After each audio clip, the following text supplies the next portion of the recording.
Ya memang bidang ini kamu gagal, bidang yang lain banyak kok. Wong cuma gitu aja. Itu kalau bahasa Gus Dur gitu aja kok repot. Nah, itu kamu hanya harus jatuh kan? Ya sudah, nikmati saja sebentar nanti terus ayo jalan lagi. Nah, kamu sedih kan? Ya nikmati sedihmu terus ayo bangkit lagi. Sebenarnya bisa kok kamu hadapi, kamunya saja yang suka mendramatisir.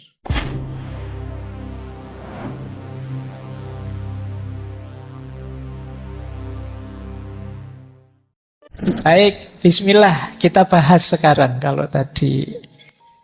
Ini rutenya. Menarik ya, patah hati ada rutenya. Orang yang kecewa, orang yang patah hati, orang yang sedih, itu ada prosesnya. Nah, ini ada banyak teori tentang itu. Saya ambil teori yang ini. Jadi patah hati itu diawali dari shock, kaget, tersentak. Kemudian dilanjutkan denial, menyangkal. Biasanya kemudian marah. Kalau marahnya reda, melakukan bargaining. Ketika bargaining gagal, dia mengalami depresi. Semoga depresinya teratasi sehingga akhirnya bisa acceptance, bisa menerima. Ya masing-masing fase ada waktunya sendiri. Masing-masing fase ada saatnya sendiri. Tidak bisa kok begitu patah hati, misalnya kamu diputus pacarmu terus langsung saya terima pak, besok saya cari gantinya. Oh itu kemungkinan tidak cinta kalau bisa seperti itu.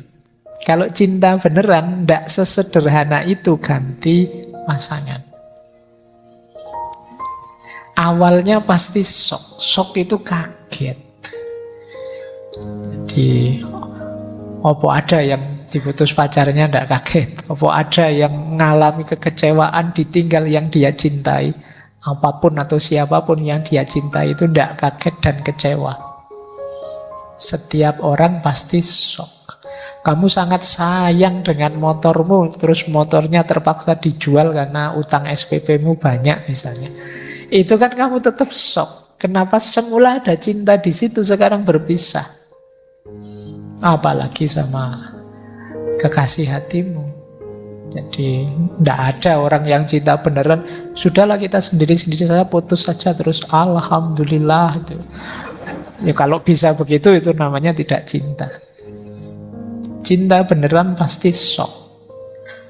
Bahkan selanjutnya denial, menyangkal. Wong sudah jelas diputus, kamu masih enggak kok. Itu mungkin dia marahnya sementara, nanti mesti balik lagi kok. Jadi ini masih nyangkal. Ah enggak, ini mungkin hanya temporer saja. Ah enggak, ini nyangkal.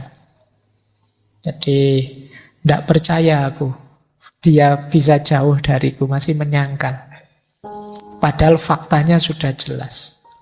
Ya kayak kamu dapat nilai E terus kemudian, wah, tidak percaya aku, mungkin dosennya salah, mungkin itu karena memang serangan pertama itu menyakitkan, sehingga orang terus menyangkal. Jadi tidak terima kalau dirinya mengalami rasa sakit itu, menyangkal. Nah, fase menyangkal ini bisa panjang. Enggak kok, dia mesti akan kembali lagi padaku, tunggu saja. Ini fase menyangkal. Sehingga kamu mungkin bisa berminggu-minggu, bisa berbulan-bulan menunggu dia kembali, dan dia tidak kembali-kembali. Nah, kalau sudah begitu biasanya masuk ke fase selanjutnya marah, anger. Marah ini ya macam-macam bentuknya. Bisa dilampiaskan kemana-mana, bisa menggerutu, bisa dipendam saja. Tapi ada fase marah. Mengapa kok harus aku? Apa salahku? Kurang opo aku sama dia?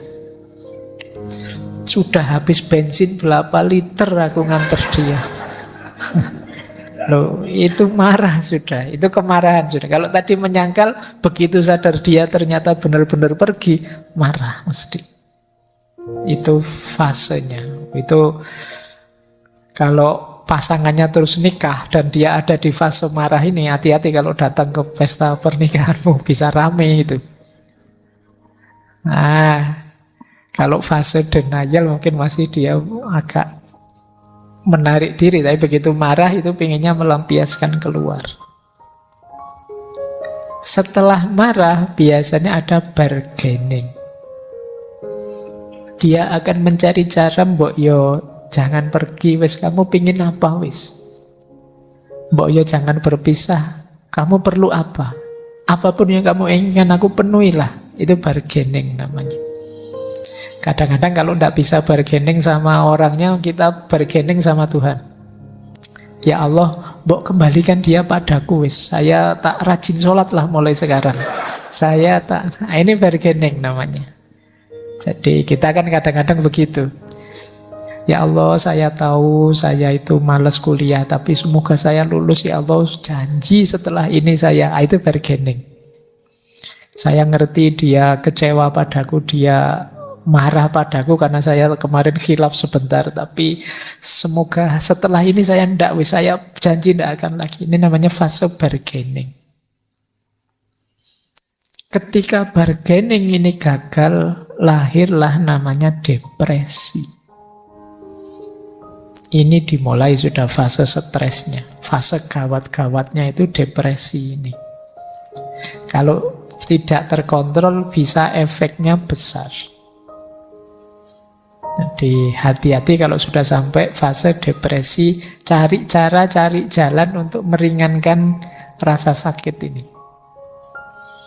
Nah, biasanya kalau sudah mampu menaklukkan depresinya, masuklah pada acceptance, bisa menerima sekarang. Oh ya sudahlah, memang kalau harus berpisah, mau gimana lagi. Nah, itu acceptance. Ini semoga kalian pahami ya. Semoga dengan memahami ini prosesnya bisa lebih cepat. Oh, aku ini ternyata di fase marah. Nah, sudahlah, tidak usah panjang-panjang. Saya shortcut saja. Langsung saya terima. Nah, itu kalau bisa lebih bagus. Pasrah sajalah sama Allah, saya terima apapun keputusannya, itu lebih bagus. Tapi biasanya fase ini entah sadar atau tidak kita lewati. Dari shock, kemudian menyangkal, kemudian marah, kemudian ingin bernegosiasi, kemudian jatuh kita pada depresi, dan pada akhirnya menerima. Tapi kalau gagal mengelola depresi, fase menerimanya ya tidak datang. Ya, kita depresi bisa berkepanjangan. Baik, jadi ini rutenya, atau mungkin pakai kalimat yang dulu pernah saya gunakan secara berbeda. Fase paling awal itu menyangkal, not me, bukan aku, aku tidak ngalami ini. Kalau ini gagal, terus dia masuk ke fase kedua, why me? Mengapa kok aku yang mengalami peristiwa sepahit ini? Kalau ini juga tidak terjawab, masuk pertanyaan ketiga, please not me. Tolong jangan aku deh, tidak kuat aku kalau ngalami yang seperti ini. Ini juga gagal, tanya lagi, why it still me? Kenapa kok ternyata memang aku yang gagal ini? Ternyata memang aku yang ditinggal. Terus fase bargaining. Fase bargaining itu I will but. Oke lah, enggak apa-apa, tapi saya perbaiki lagi. Nah, itu yang selanjutnya. Kemudian slide hilang, saya enggak tahu ini laptopnya mungkin habis baterainya. Sudah mancep tadi, cuma ndak diklik. Iya, ndak apa-apa. Why me? Pertanyaannya. Oke. Nggih. Iki power endi, Mas? Kalau tadi not me, tadi masih denial, ndak kok masih hidup kok. Ternyata diudah, ternyata mati beneran. Pertanyaan jadi why me? Semoga tidak membuat teman-teman patah hati karena terputus. Ini namanya harapan tidak sesuai kenyataan. Tapi kan tetap harus diterima. Mau tidak mau, memang terjadi. Jadi anggap saja ini contoh langsung teori tadi ya. Kamu tidak perlu bingung-bingung memahaminya.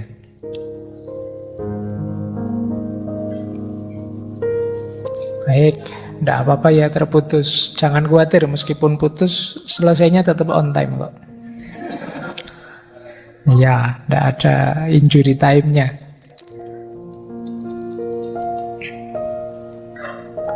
Oke, tadi sampai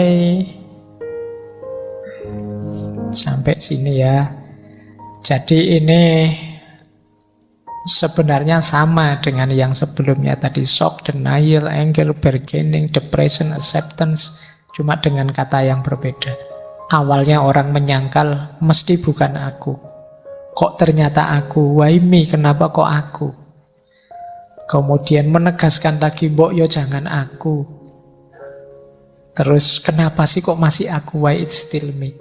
Oke lah, mbok begini saja, itu bargaining. Tapi pada akhirnya ya diterima, it's okay, tidak masalah. Berarti sudah acceptance. Tapi ini prosesnya sampai it's okay ini panjang. Saya pernah baca buku itu paling cepat 6 bulan. Paling cepat loh ya berarti.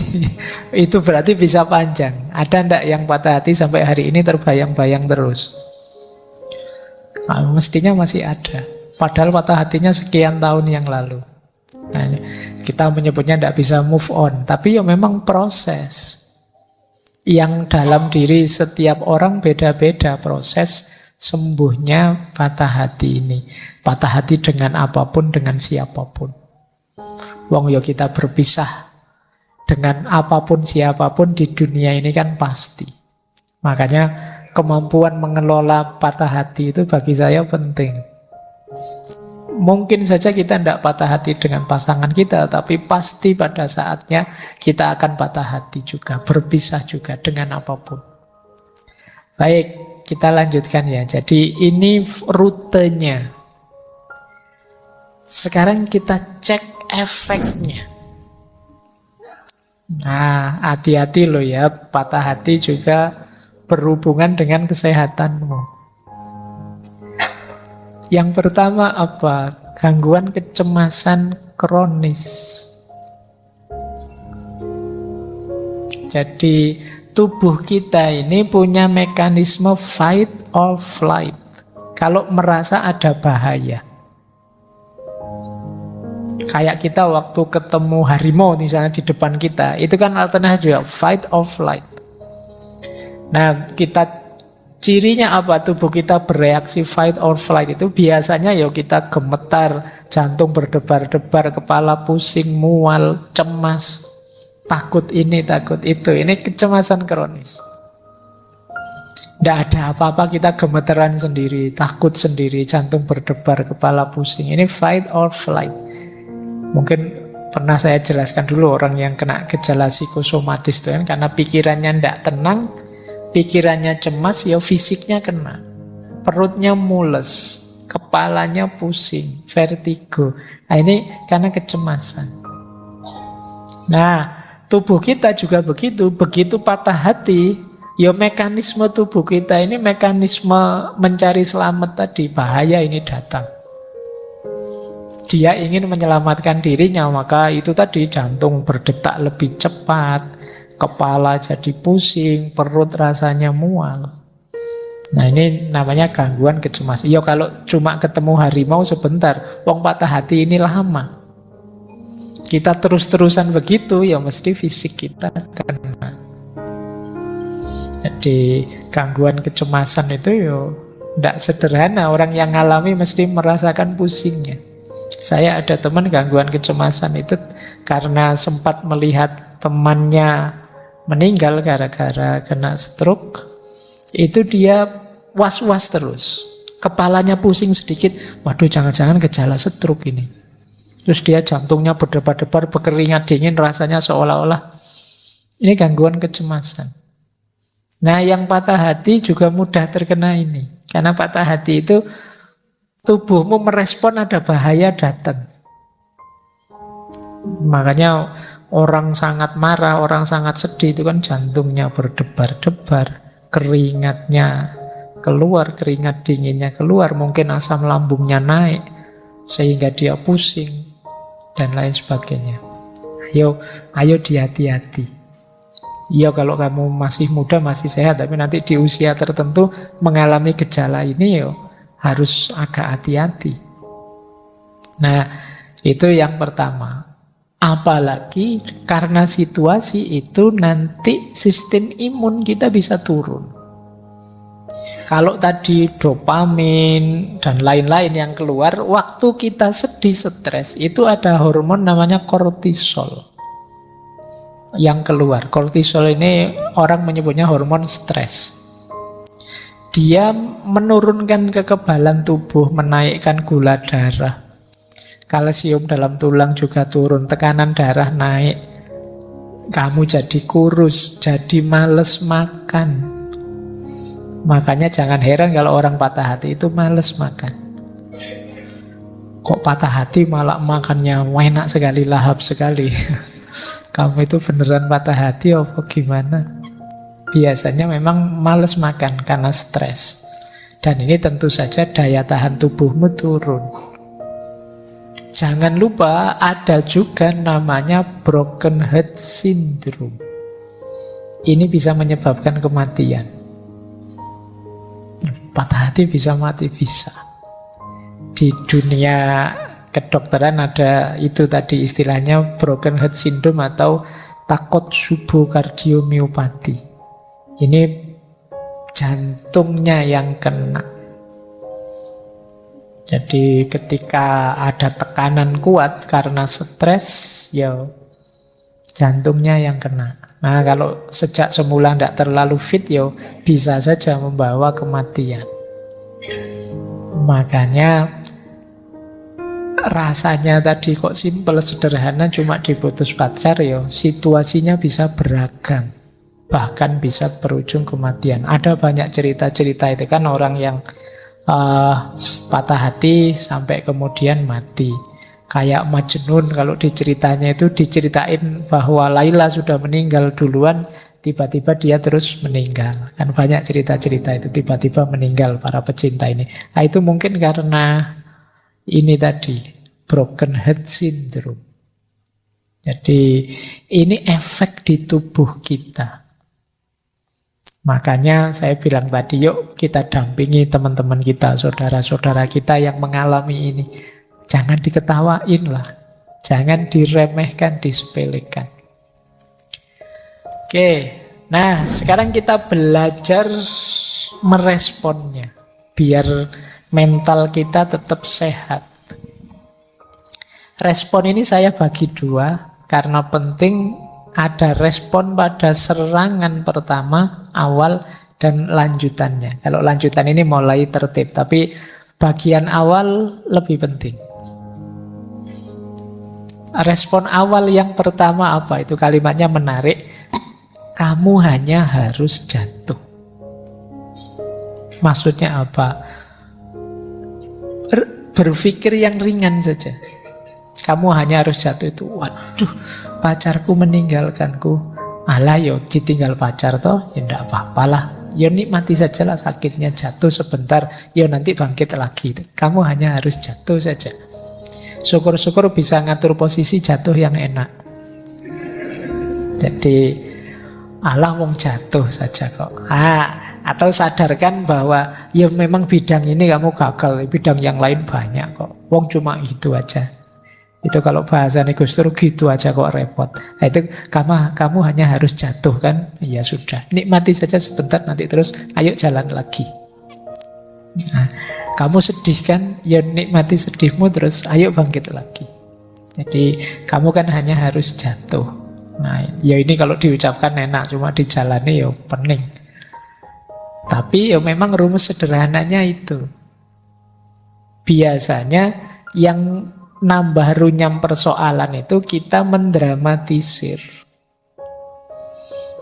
Sebenarnya bisa kok kamu hadapi, kamunya saja yang suka mendramatisir.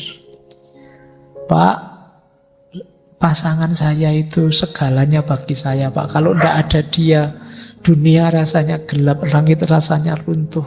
Pasangan saya itu, kamu mendramatisir. Jadi, iyo, tapi kan sekarang kamu ditinggal. Ini kan sederhananya kan itu. Faktanya kan itu. Jadi yo hadapi itu. Jadi fakta konkretnya kan ini. Makanya hadapi, jangan menghindar. Nanti tambah lama sembuhmu kalau kamu menyangkal terus. Wong kamu cuma harus jatuh kan, ya sudah jatuh saja terus bangkit lagi. Kemudian jangan lupa perhatikan dirimu. Jangan melakukan apapun yang merusak dirimu. Berarti apa? Akal sehatmu harus hidup. Terus yang keempat, penting juga, sudahlah tidak usah terlalu dibahas yang salah siapa. Gak usah menyanyi ini salah siapa. Biarlah yang lewat sudah lewat. Bikin cerita yang baru. Jadi lupakan, maafkan. Nah ini Pak enak saja ngomong, ini yang sakit yang nanggung lah. Yo ini tipsnya. Jadi biar kamu tidak sakit. Kalau respon awal selamat, biasanya karena lepas kontrol itu di awal. Kalau sudah, ayo disembuhkan, pelan-pelan. Nah itu baru respon lanjutan tadi. Respon lanjutannya apa? Beri dirimu waktu. Tidak apa-apa kok, butuh waktu. Ya diikuti prosesnya. Kadang-kadang kita yang agak mempreser mereka, ayo segera lupakan, segera. Loh, tidak segampang itu untuk bisa melupakan. Ya kalau amnesia, kalau masih sehat tidak bisa langsung melupakan, tetap teringat terus, tidak apa-apa. Beri waktu dirimu, tapi jangan berlama-lama. Memang tidak mungkin bisa langsung lupa. Lewati penyangkalan tadi ya, berarti sudahlah, tidak usah menyangkal lagi, diterima saja. Dan berhenti bertanya mengapa itu terjadi. Terus maafkanlah. Nah, selanjutnya apa? Teringat tidak apa-apa, tapi jangan diingat-ingat. Beda ya, teringat dengan diingat-ingat itu. Diingat-ingat itu berarti sengaja mengingat. Ya kamu tambah sakit nanti. Tapi teringat pasti iya, wong namanya pernah punya banyak kenangan indah, ya mesti saja teringat.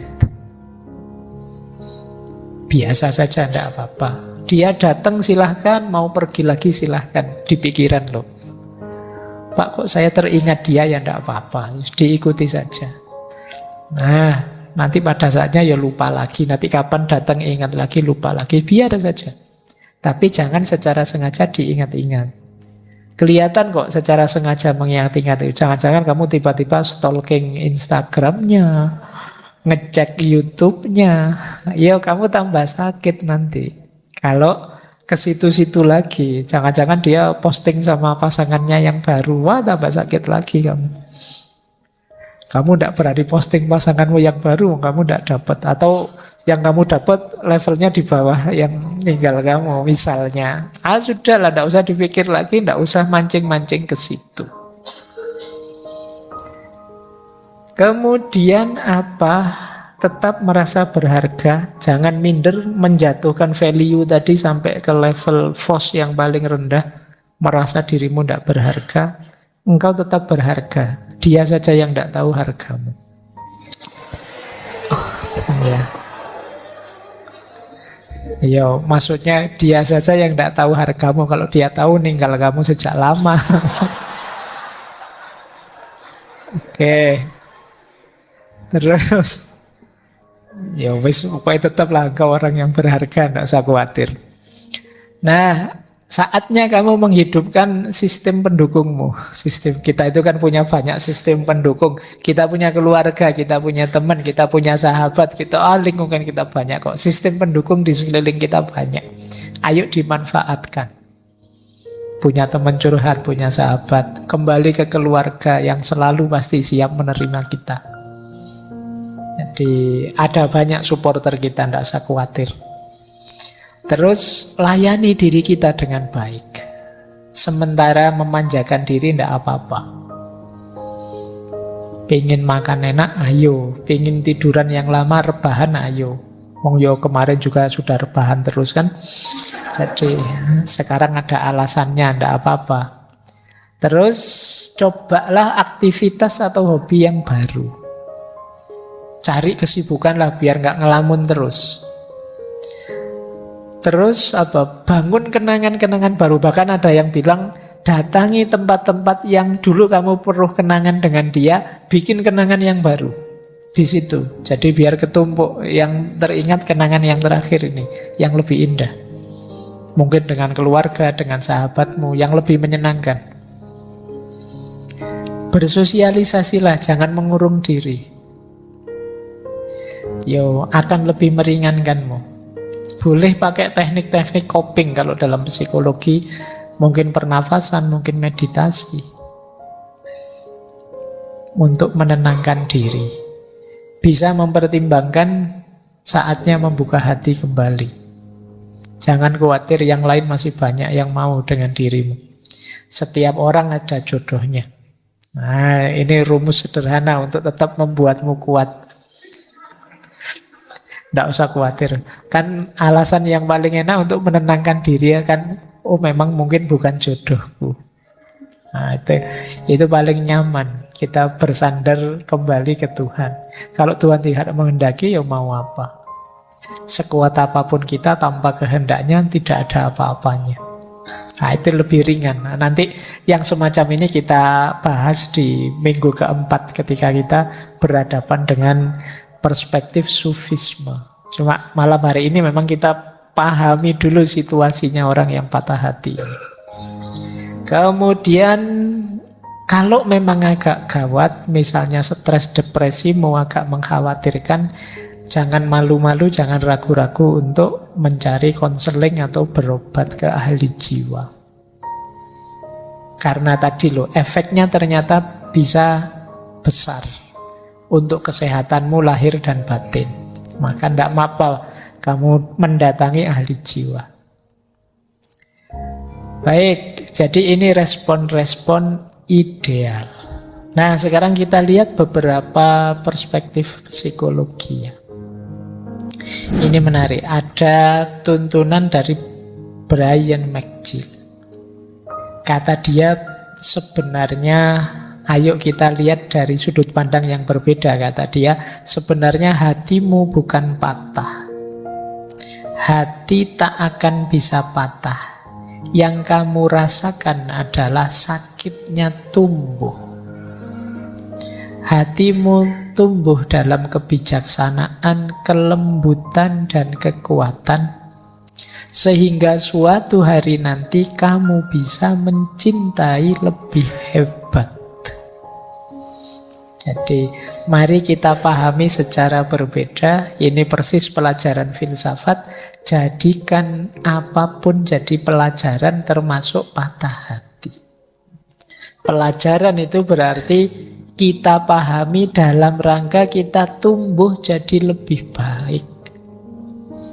Kita harus tambah baik dari pengalaman, termasuk pengalaman patah hati. Maka peristiwa hati yang patah itu jangan dipahami hati yang patah, tapi kita pahami sebagai pelajaran untuk kita tumbuh. Sekarang aku tahu cara hidup bersama yang tidak mengecewakan pasangan. Sekarang aku tahu maknanya kesetiaan. Sekarang aku tahu caranya membahagiakan, menggembirakan. Itu dari hubungan dan juga dari patah hati. Tadi kita bisa belajar. Jadi katanya Brian McGill, yuk kita membacanya jangan hanya di aspek kekecewaan dan kesedihan, tapi kita membacanya di aspek pelajaran hidup yang kita dapat. Tambah banyak pengalaman, tambah matang kita menyikapi hidup ini. Nah, ini yang sulit diperoleh kalau hanya dari buku. Perlu kita dapat dari pengalaman. Jadi ini pelajaran menurut saya jadi strategi untuk kita biar tidak terjebak di situ-situ terus. Tapi kita mengambil sudut pandang yang berbeda bahwa penderitaan yang kita rasakan itu hakikatnya adalah pelajaran. Nah, ada lagi pelajaran dari Hemingway, kata dia, the most painful thing is losing yourself in the process of loving someone too much and forgetting that you are special too.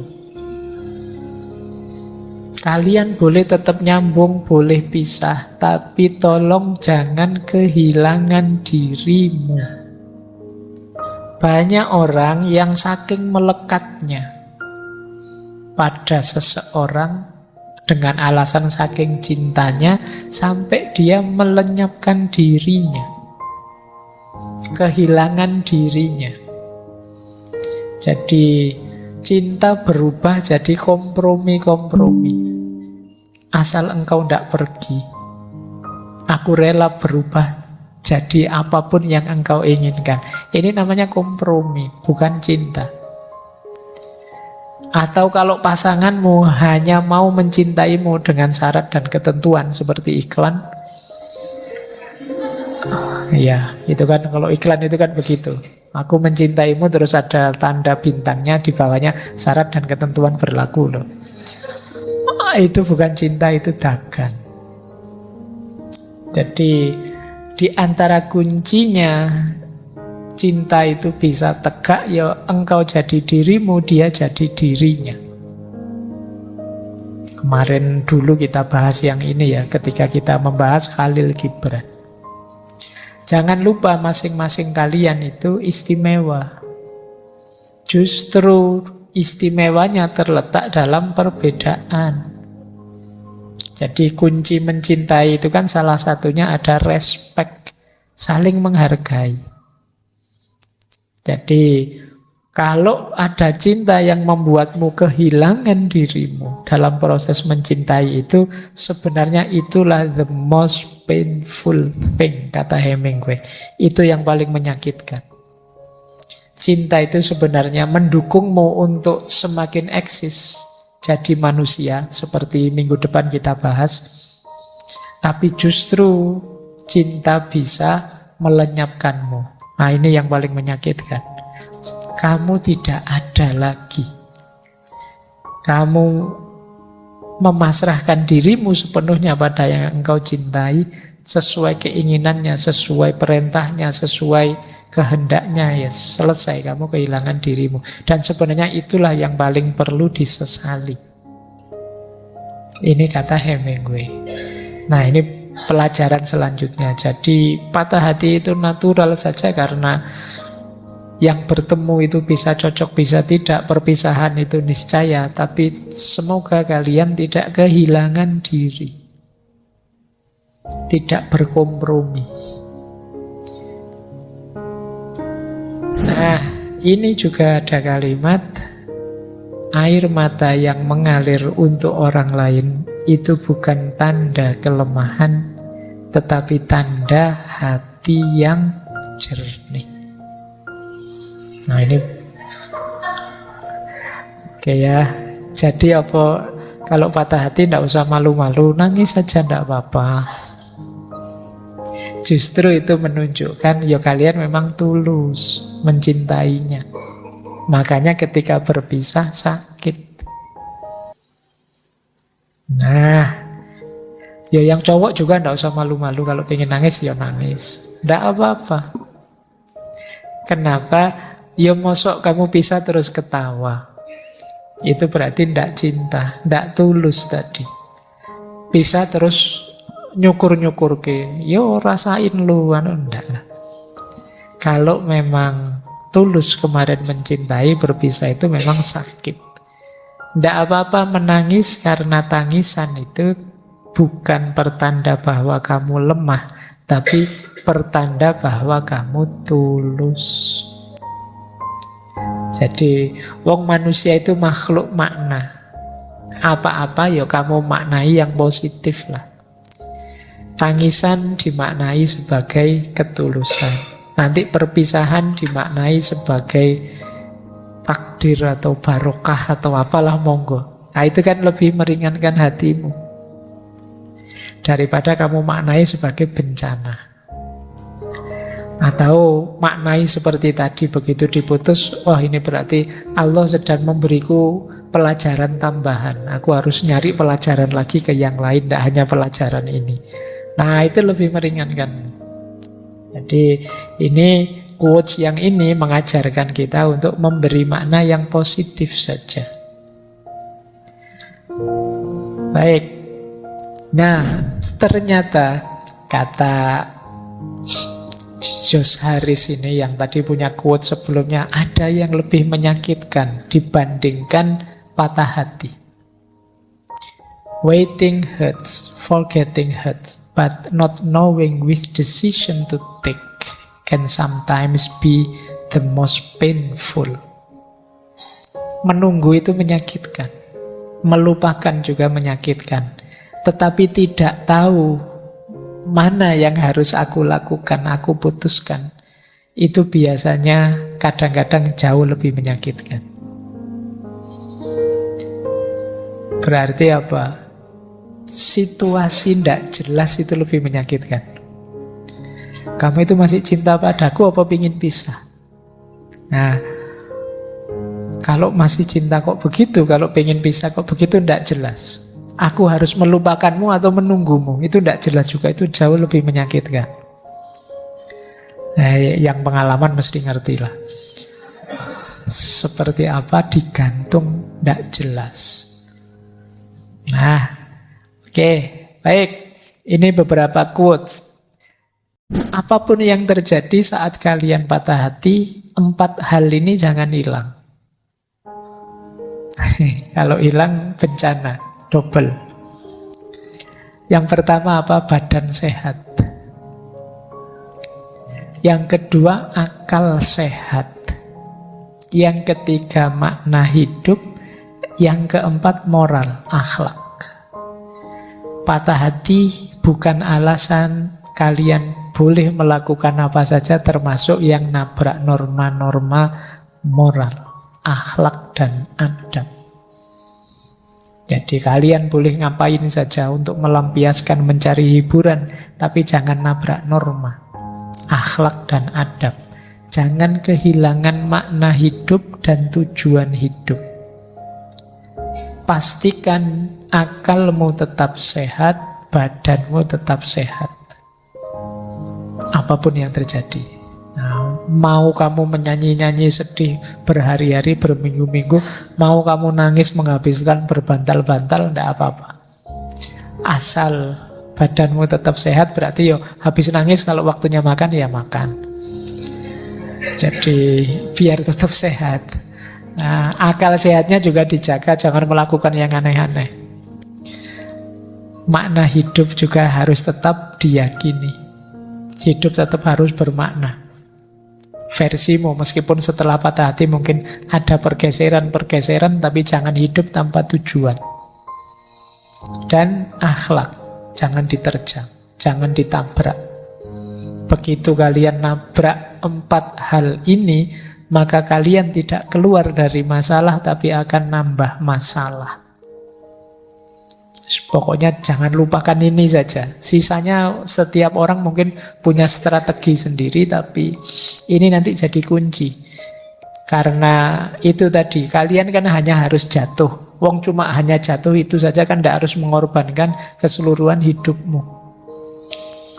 Nah ini 4 yang jangan hilang.